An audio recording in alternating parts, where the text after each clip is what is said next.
Оваа тема е навистина значајна, затоа што станува збор за една особина. Јас се запрепастив кога видов дека од ваму, од таму некогаш сум допирал до оваа тема, меѓутоа никако да сум одржал тема баш стрикно за оваа христијанска особина, која што е раритет или, како што викаат, ендемски вид, многу редок вид во светот, а да не зборуваме, мислам, за жал, дури меѓу христијанскиот свет. Како потврда дека требаше да одам во тој правец, бев поттикнат и од минатата поука, па и од целото тромесечие, кое што проучуваме низ поуката, а како потврда ми беше и синоќашниот разговор со еден пријател, ќе го наречем човек, воопшто непознат, кој што ете, накратко, најнапред, преку, значи членува, веројатно, во некоја од Facebook групите, каде што неуморно, морам да кажам, Снеже пушта таму и поуки, утрински стихови, што се не споделува и не е ништо за џабе. Значи, се што можете, што имате талент, користете. Може би не излегуваме, еве, како Дане или фала му на Господе за такви луѓи, за такви таленти, да одиме од куќа на куќа, иако треба тука по-упорни да видиме и по-ревностни, но ете, можеме и на тој начин денеска да сведочиме и така некако стапува во контакт и најнапред со Снеже, а потоа разменуваме телефони и силно ќе направивме еден муавет од можеби саат и не знам колку, ја и онака бев малку уморен, меѓу тоа, знаете, и од настинката и сето тоа, но задоволство е, значи, навистина е задоволство кога ќе споделите нешто со човек кој што толку многу пострадал и замислите, се жали, а кој денеска не се жали од тоа, како луѓето не се честни, како луѓето не се искрени, како луѓето гледаат само да подвалат, да ти искористат и така натаму и така натаму. Еден куп луѓе има денеска разочарани од овој свет и од луѓето. Ја верувам дека тоа нема да биде последен наш контакт и ќе се слушнеме понатаму. Јас постепено, таква ми е методата, не сакам ништо на сила, почитувам сечие мислење и слободна волја, така да имам телефон и ќе се слушнеме и верувам дека Господ може да делува, се вика Љупчо човекот, може да се молиме. Од Скопје инаку, таму некаде во аеродром, не знам, таму некаде живе од прилика, не се интересирав многу јас, туку тој самиот ме кажуваше што и како поминал. Но навистина, да се биде чесен не е лесно. И јас верувам дека горе-долу сите ние тука сме во таа врека, да кажам, помалку или повеќе.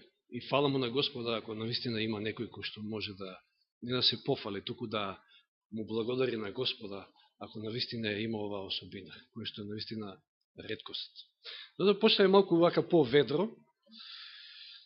Се било некоја девојче, 8-9 години, мајка му и татко му често пати го пракеле да купи леп од локалната продавница. И влегува девојчето и вообичаено купува од лебото 25 денари, кој да бил тој. И му вели на продавачот еден леп од тој познатиот, тој знае кој треба да ја го даде. Меѓутоа девојчето забележува кога гледа лебот дека некако тоа векмата леп се намалила, доста помала. И девојчето му се обреќа на продавачот и му вика: чичко, ама неки да е тој леп од 25 денари. И овој вели: што се секираш толку, па ки имаш за носење помалку. И ова малку подналутено, малку онака изненадено, ама и досетливо, вади од джебот и му става 15 денари и си го зима лебот и трга. И човекот вика по неа: чека, полека, 25 денари е лебот. Што се секираш, ки имаш за броење помалку.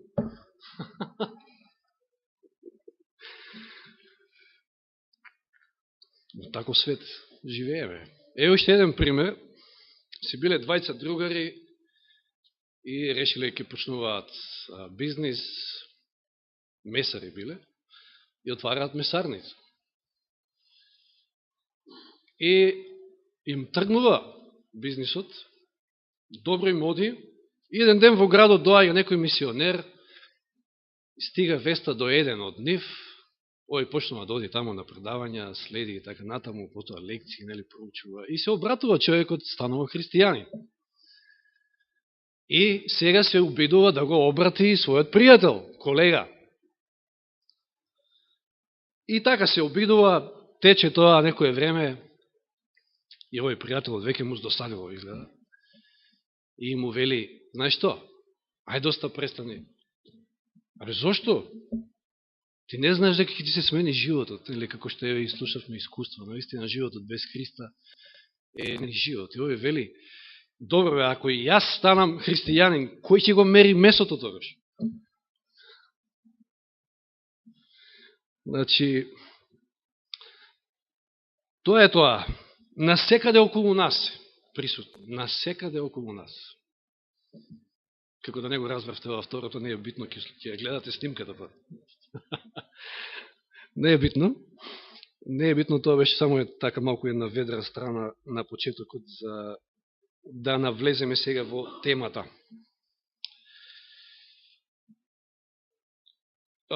Сум зборувал порано за интегритет.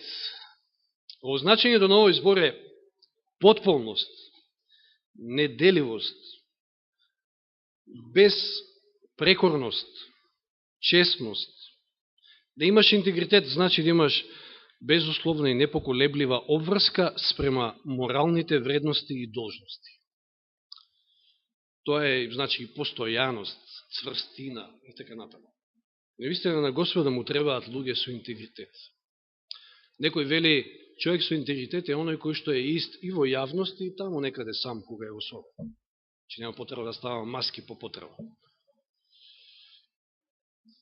Има еден прекрасен пример во Библијата, кој што, морам да кажам, е втор после Исуса. Исус е секојаш најголем пример. За интегритет, човек со интегритет и човек, чесен човек. Што постигнал и како успел да го постигне тоа? Кој е тој човек? Од Стариот Завет. Една од најмаркантните, најзабележливите личности во Стариот Завет. Јосиф. Јосиф, знаев дека ќе погодите.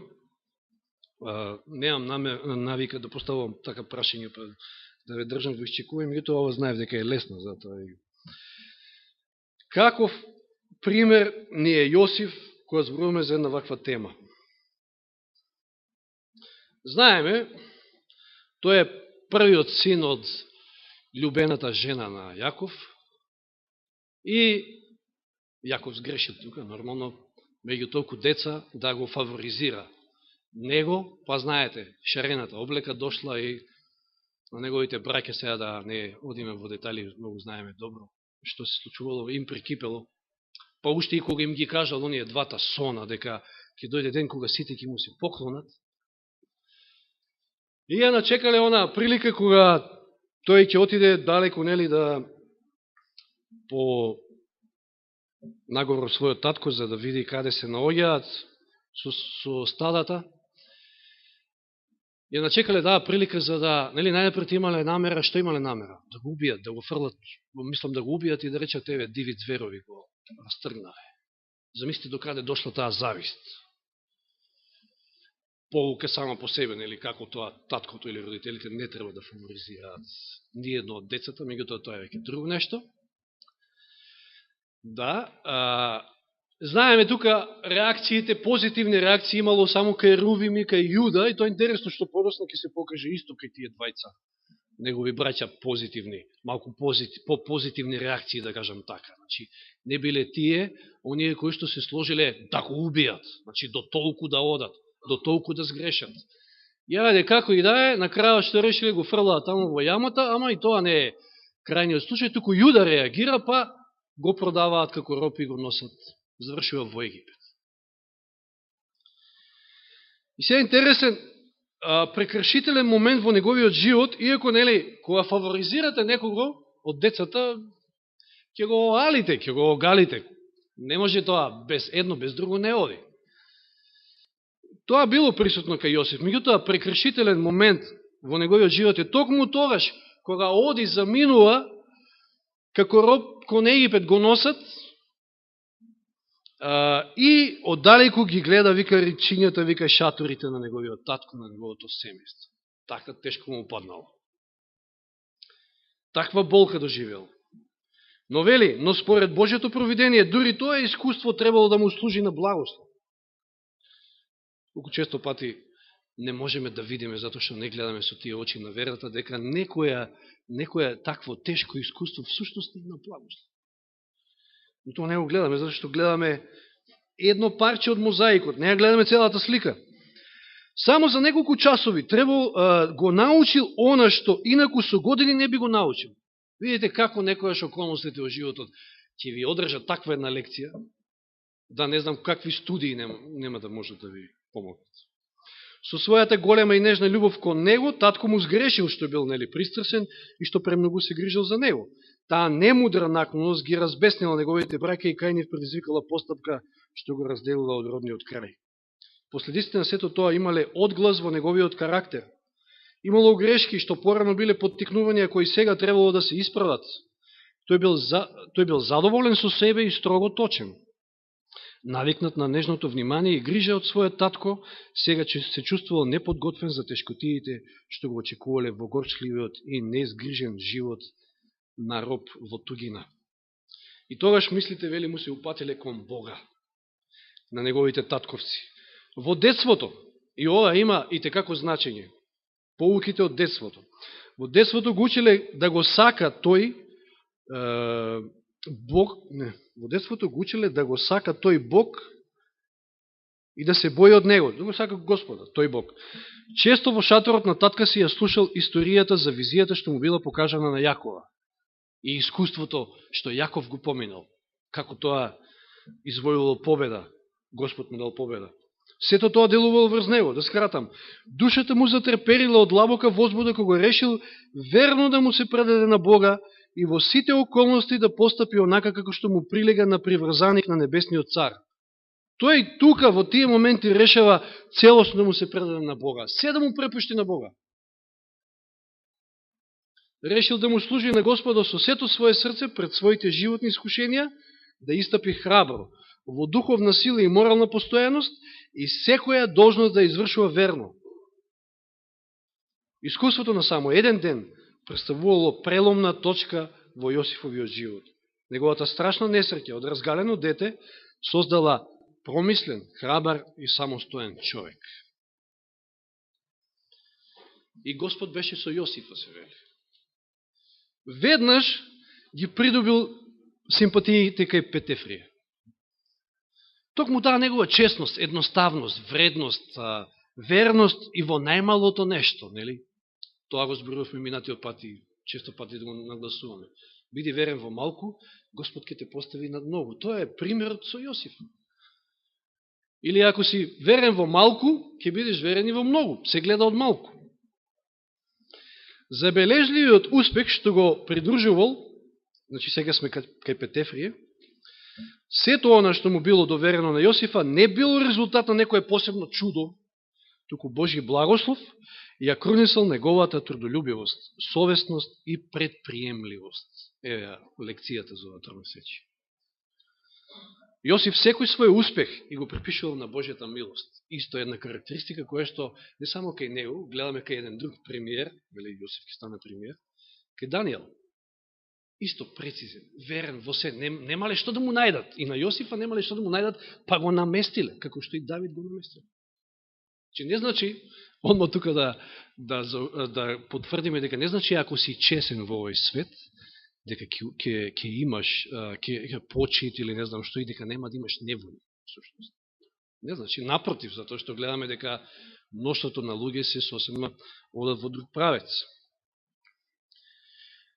Секако успех, вика, не би имало без Јосифовите истрени и добро смислени напори. Бог бил издигнуван и славен со преданоста на својот верен слуга. Тоа било негова намера. Па тоа било негова намера, да Господ преку Јосифа и преку неговата честност, верност се прослави во тој незнабожечки крај, во таа империја тогашна, во Египет.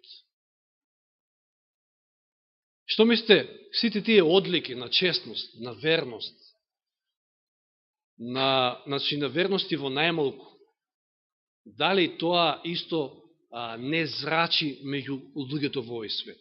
Па еве ви кажав само еден пример. Има еден куп луѓе кои што се разочарани од нечестностите, од лагите и од така натаму и така натаму.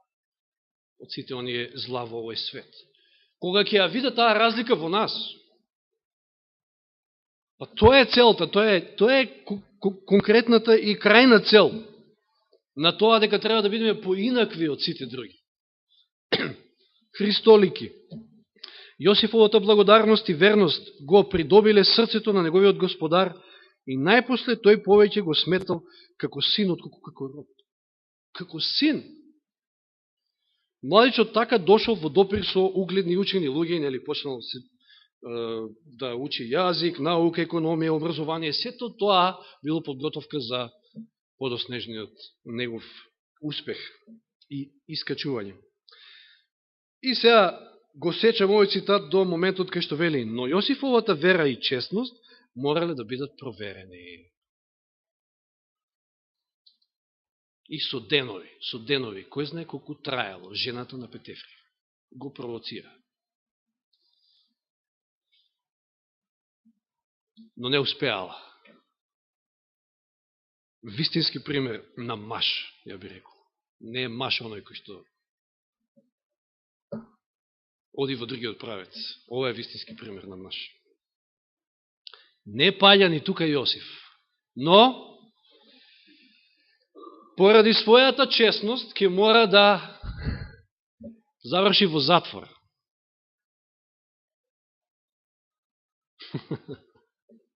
Да. И тука има еден дел од цитатот кој што посебно мене ми се допаѓа, затоа што има допирни точки нешто со мојот живот.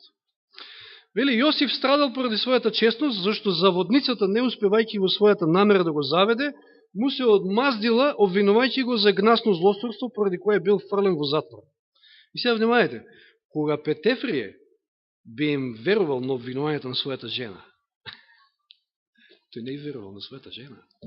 Тој повеќе му верувал на Јосиф. Видите, како тој интегритет, таа честност, таа верност, какво влијание може да има врз еден, не знам, божец таму, командант на бодигардите таму на фараонот. Значи, кога Петефрие би им верувал на обвинувањата на својата жена, младиот Еверин би го загубил животот. Би му летнала главата. Да, но чедноста и исправноста, кои постојано и доследно го краселе неговиот живот, представувале доказ за неговата невиност. Па сепак, интересен дел, за да се спаси угледот на куќата на неговиот господар, Јосиф морал да заврши во затвор. Колку вакви примери имаме денеска. Заради угледот нечи, на некој мокник или не знам, некој кој што е недопирлив или не знам што, ќе мора да страда некој кој што е чесен и верен. Но Јосиф не го напушта Господ. Затоа што Јосиф е верен. Јосиф продолжил понатаму. И во затворот ги придобива симпатиите на управителот на затворот. Вели овде сестрелен Вајд, од ден на ден Јосиф се повеќе ја здобила довербата на управителот на затворот. Неговото однесување во затворот, правичноста во секојдневниот живот и сожалувањето кон сите што страдаат и тагуваат, му го отвориле патот кон идната благосостојба и чест.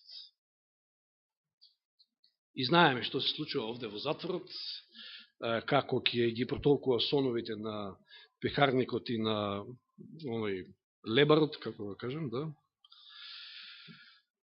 И откако овој пехарникот ќе излезе од затвор, после 2-3 дена, нели колку беа, ќе заборави дори на него, на таа услуга, на таа добрина што му ја направил Јосиф. Заборава. Пазете сега, од што во што влегува Јосиф. А е верен, а е чесен, а е исправен. Но, после 2 години, значи, тајмингот Господ го дава. Многу често е така. Мислам, најчесто Господ го знае најдобриот тајминг. Ние не можеме да знаеме. точно кога требало да настапат, нели, оние 7 богати години, па потоа оние 7 сушни сиромашни години. И го повикува Јосиф, нели, за да го протолкува сонот на фараонот. И Јосиф не само што добро го протолкувал, туку се изнашло дека тој е оној кој што е најспособен, еве и способностите се тука, значи покрај честноста. Го носат на премиерското столче. Интересно. Способност и чест. Станувате премиер. Не е денеска баш така. Ето од затвор, да. Способност и чест го носат на премиерското столче. И денеска не е така, не за джабе подсмешливо, онака користејќи некои турцизми, па некој се досетил и рекол дека премиер на турски е Далаверджи Чауш. Значи, воопшто не соодветствува со она што... Ама Јосиф го поставува. Господ, способност и чест. Стануваш премиер на најголемата империја тоа што. И ги водиш сите работи се во него, целата економија, се за обстанокот на таа империја. И не само на неа, него и подосна ќе се покажи на неговиот народ, на неговиот татко, на неговото семејство, на сите. Вели Јосиф од затвор бил унапреден за господар на цел Египет. Тоа било положба од висока чест. Сега внимавајте, ова е па посебно искушение. Кога од затвор, или не знам, како беше од магаре на коњ, или како што викаме, ке се качиш на висока позиција, па тогаш посебно си на удар на искушенијата. На искушенијата на човечката природа, нели? Самата по себе, нели? Сака да земе, како што, нели, зборуваме. Тоа било положба од висока чест, но полна со тешкоти и ризици, на голема височина. Никој не може да стои безопасно. Значи, не име лесно на оние кои што се на повисоки позиции, во било кој аспект. Како луњата што го остава скромниот цвет во долината не гибнат, а на врвовите на планината ги корне и најсилните дрвја, така и оние кои што се во скромниот живот, кои во скромниот живот ја докажале својата честност, можат да бидат одвлечени во понор, токму со оние искушенија што обично го следат световниот успех и земната благосостојба.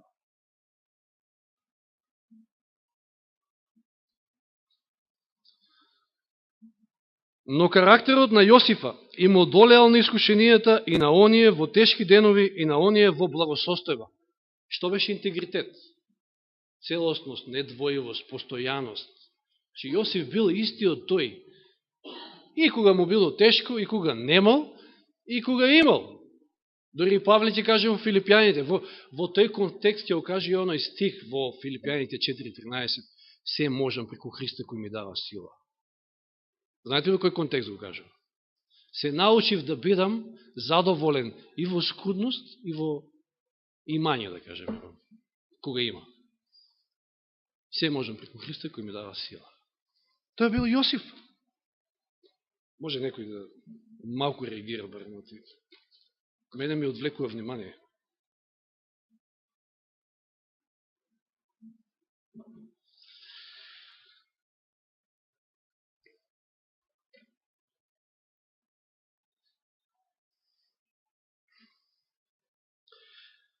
Значи, но карактерот на Јосифа не им одолеал, односно им одолеал на искушенијата и на оние во тешки денови и на оние во благосостојба.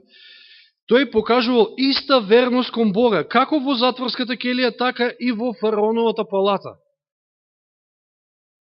Ова е стварно раритет. Вистина, можеме да се водушевуваме вакво нешто. Тоа е правецот во кој што Господ сака ние да одиме. Такви луѓе Бог бара.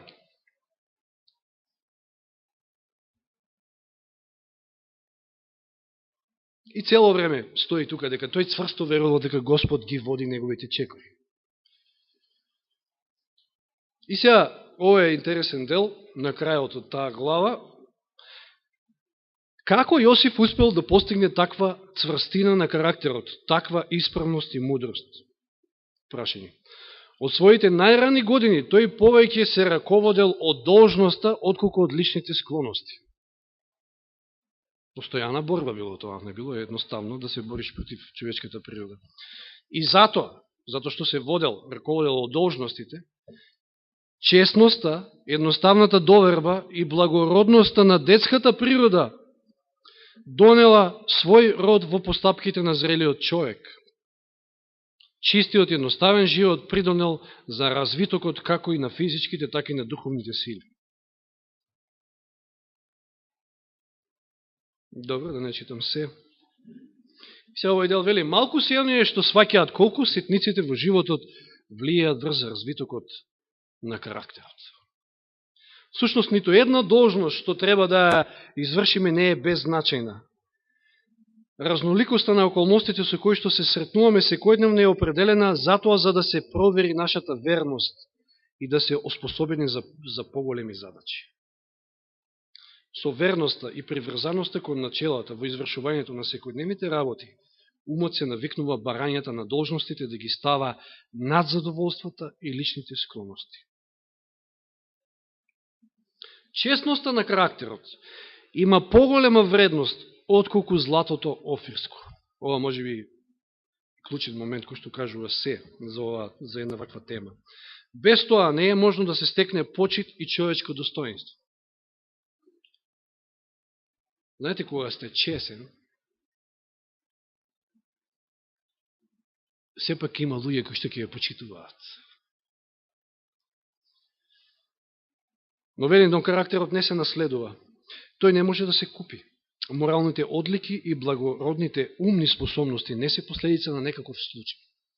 Туку треба да се култивираат постојано. Изградувањето на благороден карактер е доживотна задача и мора да биде резултат на грижливо вложени истрени напори. Бог дава можности, а успехот зависи од тоа како ние ќе ги искористиме тие можности.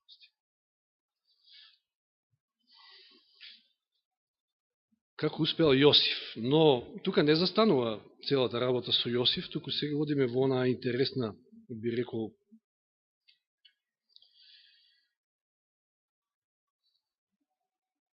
четиридесет втора глава од Битие. Доаѓаат, почнуваат оние 7 гладни години и доаѓа и глад во Израел, мислам кај Јаков, неговото семејство. И сега треба да се случи средба меѓу браќата кои што толку нечесно постапиле, крајно нечесно постапиле кон Јосиф. Колку и да биле љубоморни, не знам. Толку ли не можеле да се скротат малку? Добро, ето што Јуда испаднал малку попаметен, па можел да заврши неговиот живот уште тука, ама Господ е тука, нели знаеме зошто е Јосиф жив и зошто преживел. И ќе најдат сега тие нечестници на добри тестови од страна на Јосиф, нивниот брат. Значи, пазите, Јосиф никогаш не држал во себе некоја осветољубивост. Тоа не стои. Затоа е една убава слика и за Христа.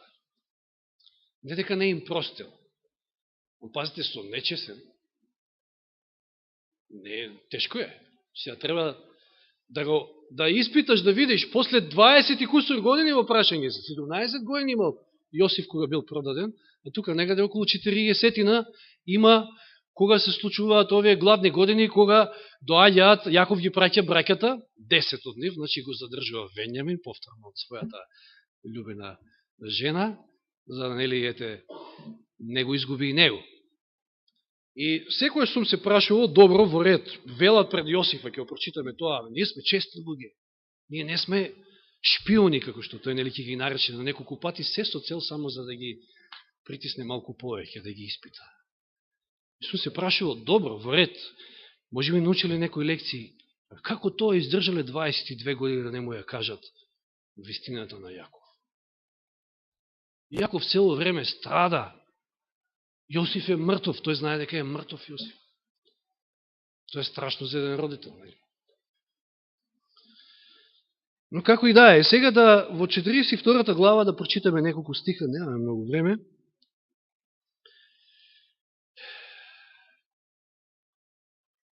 И овде во оваа 42 глава се случува токму она, исполнување на пророштвото. Доаѓаат и му се поклонуваат, и неколку пати му се поклонуваат. Токму како што тој видел во сонот. Видите како неочекувано некојаш, дори и да сакате да избегате од тоа и не знам што и да правите, Господ пак ќе биде Божието, пак ќе биде Неговото. Ајде од 7 стих таму некаде. Јосиф ги препозна браќата, штом ги здогледа, но се однесуваше кон нив како странец и им зборуваше остро. Пак ќе кажам, во срцето бил тотално мек и сето тоа. Он бил свесен и знае, дури и сега ќе стане уште посвесен зошто сите тие работи така се случувале, за да се спаси целиот народ. Ќе каже нели на крајот. Ги праша од каде доаѓате? Одговорија од хрананската земја, дојдовме да купиме храна. Иако Јосиф ги препозна своите браќа, тие не го препозна.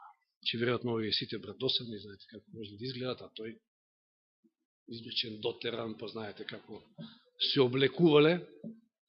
Да, премиер.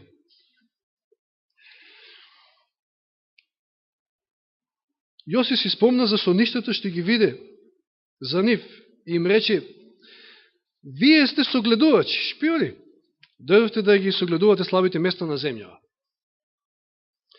Тие му одговорија: не, господару, твоите слуги дојдоа да набават храна, сите ние сме синови на еден татко, честни луѓе сме.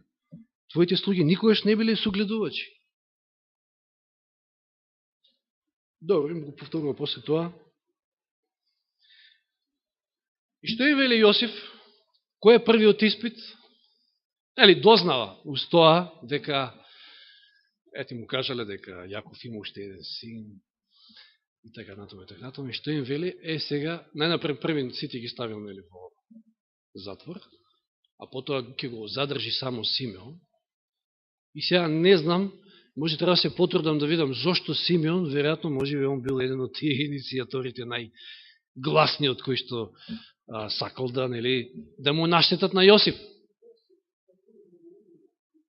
Веројатно. Да. И сега ќе го задржи Симеона и им вели: ако не се вратите назад со вашиот најмал брат, ништо, ни храна, ни Симеона, ќе го видите.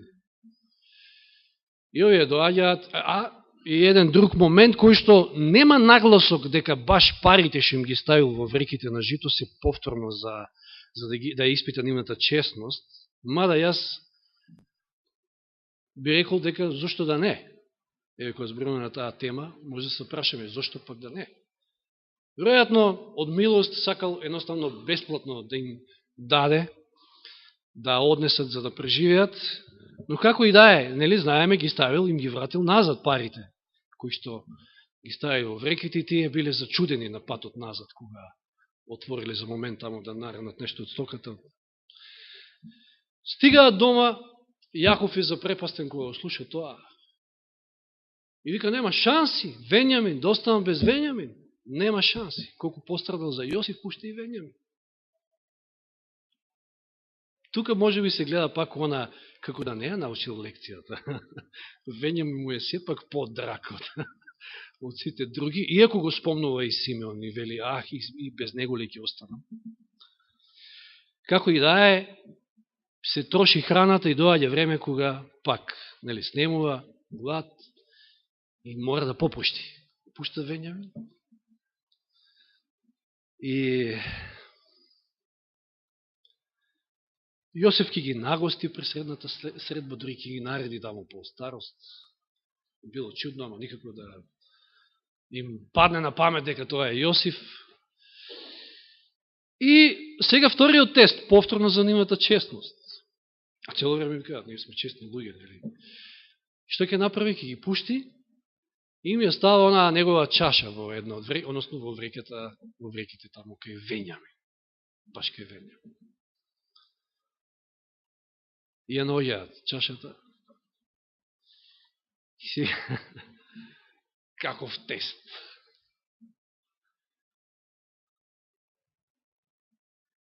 Наистина ова е најсилниот тест на кој што добро видел дека тие сепак се смениле. Нема, Венјамин ќе остане тука, готово. Крај. Нема да го видите веќе никогаш. Ама не, ние не сме кратци, му вела тамо, да не читам, значи, заради времето, само ја знаеме, сите ова историја и малите деца ја знаат. Па ние, ако бевме нечестни, со други зборови, па немаше ни парите, нели, да ги вратиме, да кажеме за парите и така натаму. Ние сме честни луѓе. И Јосиф веќе не можел да издржи тука. Иако цело време низ целата таа проба ќе му навирале чувства и солзи, ќе отиде таму во својата соба, ќе се исплака. Па ќе се среди, па ќе се врати назад. Тоа покажува дека Јосиф има меко срце. Јосиф им простил многу одамна на нив. Меѓутоа, мора да ги стави на тест. И ова не е случайно. Пазите, Господ затоа многу вреднува чесен, искрен човек. Премногу овој свет, ќе кажам, има нечестници, има неискрени, за жал. И затоа, наистина, човек и треба да внимава и да се пази, но ако сме на Божја страна, Господ е секојаш тука и Он со нас да ни помогне и да не води. Но внимавајте, таа честност е многу битна карактеристика. Не треба никогаш да забораваме.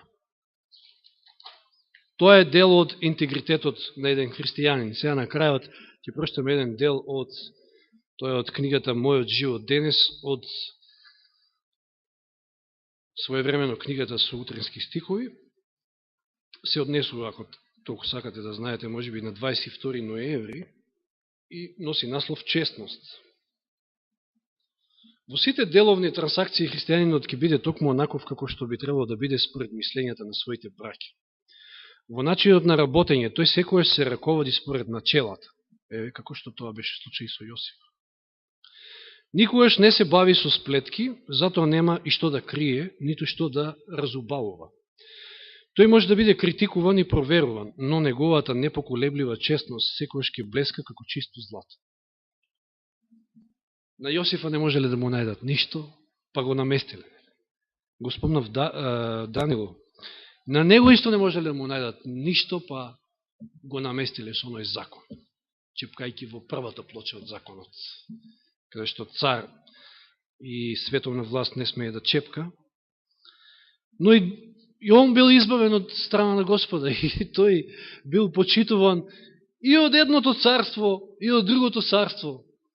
Многу убави примери се и двајцата. Тој е вистински благослов за сите со кои што одржува било какви врски, затоа што во неговиот збор може да има да се има потполна доверба. Тој никогаш нема да го искористи својот ближен. Тој е пријател и добротвор на сите и луѓето може да имаат целосна доверба во она што го кажува. Сега малку оди Елен Вајд во некои така и практични некои случувања од нашиот секојдневен живот, вели, вистинскиот чесен човек никогаш нема да искористи нечија слабост или неспособност за да се исполни некоја своја цел или да ќари нешто. Тој никогаш не се ценка за она што го продава. Интересно. Ја би рекол дека не знам колку е. Јас сум слаб тука, ја немам навика или не знам, едноставно не ме бива, додам на пазар, дека купуваш и сега се ценкам со производителот или нека е прекупец, нели, како што ги викаме. Ке го прочитам целиот пазар, ако не ми одговара цената, па може ке најдем негде поевтино, ама сега да се ценкам, што знам, некако сепак го вреднувам трудот и на тој човек. И сега во тој поглед, пак не случајно, баш Сабајлево, спремна тема се, читам пост од Цеце Пандилова, пуштила еден многу убав пример, и тоа имаше како на слика човек, старец, така, со искинати алиште, како продава јајца пред себе, може го видовте. И вели, доаѓа некоја господја и вели 6 денари јајцето. И жената вика, слушај, ке ми дадеш 6 јајца за 30 денари или не ти купувам? Значи по 5 денари. Место по 6, по 5 денари. Стариот вика, добро, еве ти, земи, затоа што уште ништо немам продадено од Сабајлево.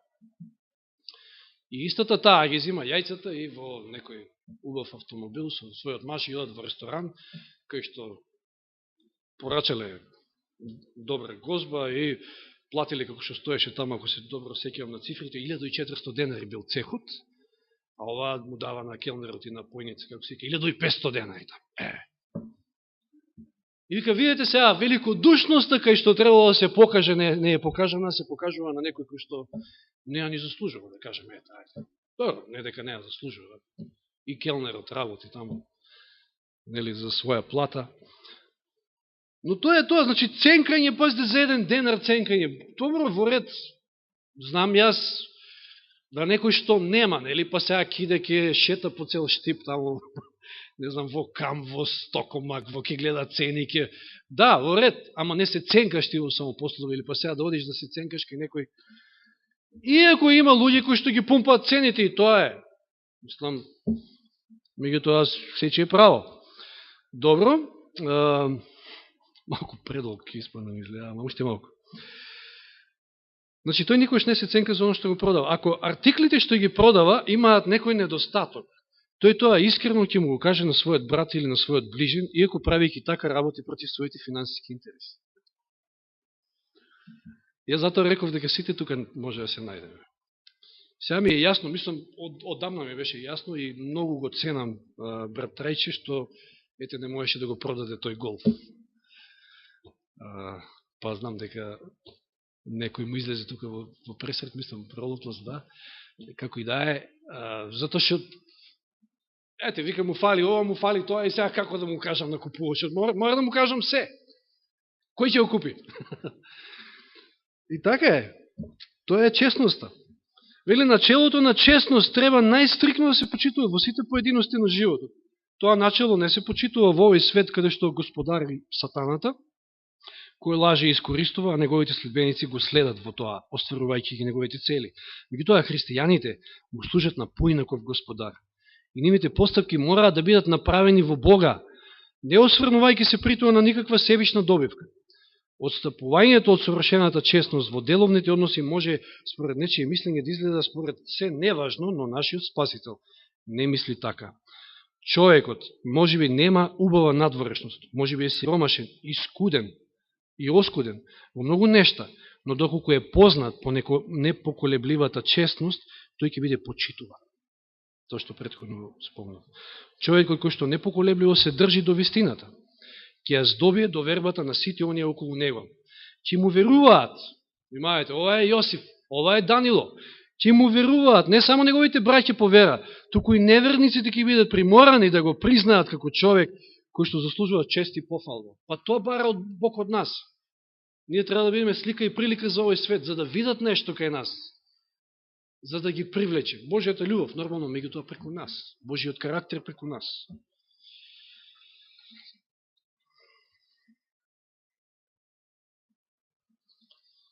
Тешко е во овој нечесен свет. Тешко е навистина, но со Господа не е.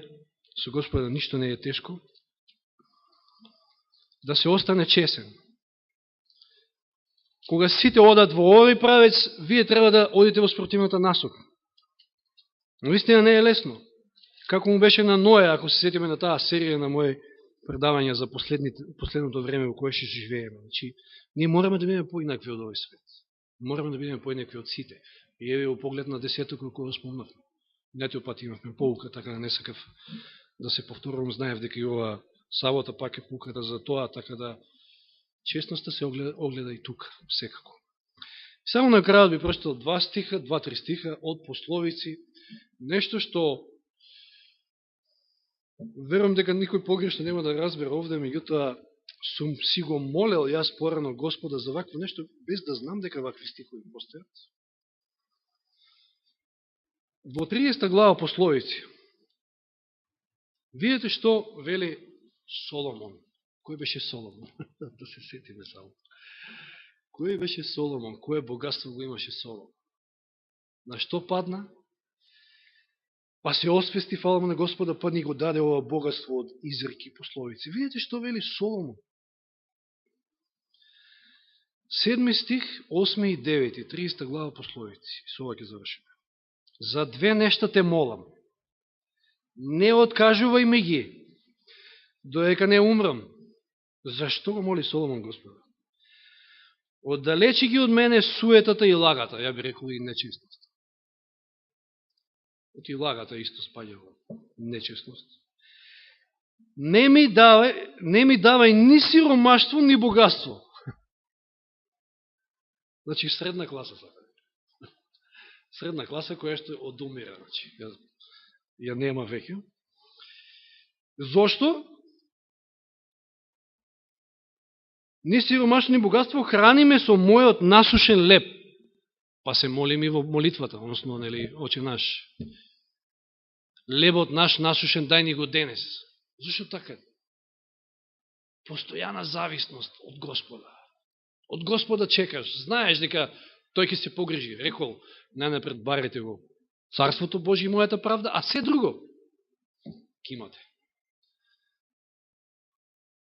Но лебот наш нашусен дај ни го. Па така се учиме на вера. Преку десетокот исто. Многу практичен начин за да верувате дека може со 9 десетини да поминете поубаво месецот, отколку со 10 десетини. Луда работа, ќе речат. Посебно математичарите од овој свет, ама не е луда, ке Господа математиката е некојаш многу поинака. Значи, да повторам, оддалече ги вели од мене суетата и лагата, не ми давај ни сиромаштво ни богатство, храни ме со мојот насушен леп. Зошто? Зошто ни сиромаштво ни богатство?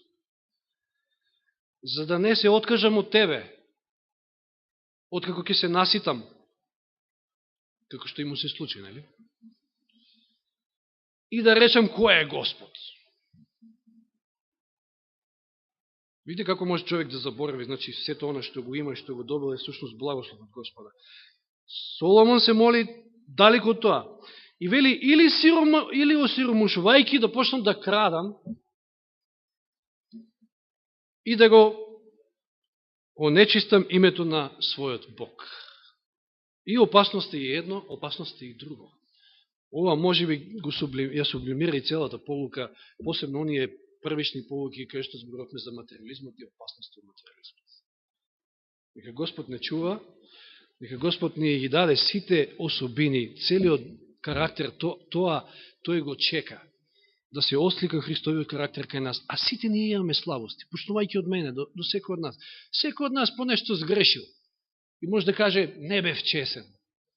Но Светиот Дух е тука да не подсети, ако треба и да надоместиме или било што, Господ е тука, да бидеме со Него, и ако сме ние со Него и Тој со нас, тогаш ќе бележиме успеси. Јосиф ни е многу убав пример, Данило исто така, Исус да не зборуваме. Дека Господ не води и понатаму во нашите животи. Амин.